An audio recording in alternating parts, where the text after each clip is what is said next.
গত কয়েকটা দিন কেটেছে তীব্র ভ্যাপসা গরমে। এক ফোঁটা স্বস্তির বৃষ্টির জন্য চাতক পাখির মতো চেয়েছিল দেশবাসী।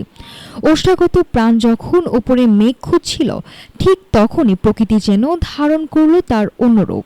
অবশেষে নামল কাঙ্ক্ষিত বৃষ্টি। তবে কেবল প্রশান্তি নয়, সঙ্গে নিয়ে এলো কালবৈশাখীর রুদ্ররূপ। দেশের বিভিন্ন অঞ্চলে গতকাল থেকেই শুরু হয়েছে এই ঝড় বৃষ্টির দাপট। আবহাওয়া অফিস জানাচ্ছে সবচেয়ে বেশি ৮৩ মিলিমিটার বৃষ্টিতে ভিজেছে নেত্রকোনা।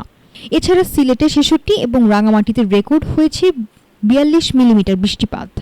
আর এই মেঘ বৃষ্টির ছোড়া থেকে বাদ যায়নি রাজধানী ঢাকাও। ভোর পর্যন্ত এখানে বৃষ্টি হয়েছে ১৭ মিলিমিটার।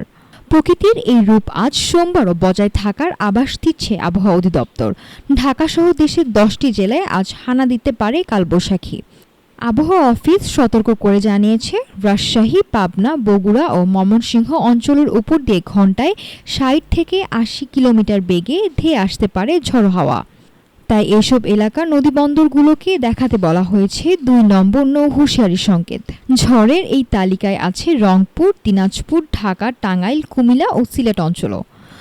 তবে এখানে বাতাসের গতিবেগ থাকতে পারে ঘণ্টায় ৪৫ থেকে ৬০ কিলোমিটার। এইসব অঞ্চলের নদীবন্দরগুলোতে জারি করা হয়েছে ১ নম্বর সতর্ক সংকেত। তপ্ত রোদের পর এই মেঘ বৃষ্টির খেলা কিছুটা স্বস্তি আনলেও কালবৈশাখীর এই দিনটিতে নদীপথের যাত্রীদের বাড়তি সতর্কতা বজায় রাখার পরামর্শ দিচ্ছে আবহাওয়া অধিদপ্তর। নাফিস সামিয়া, ঢাকা টুডে।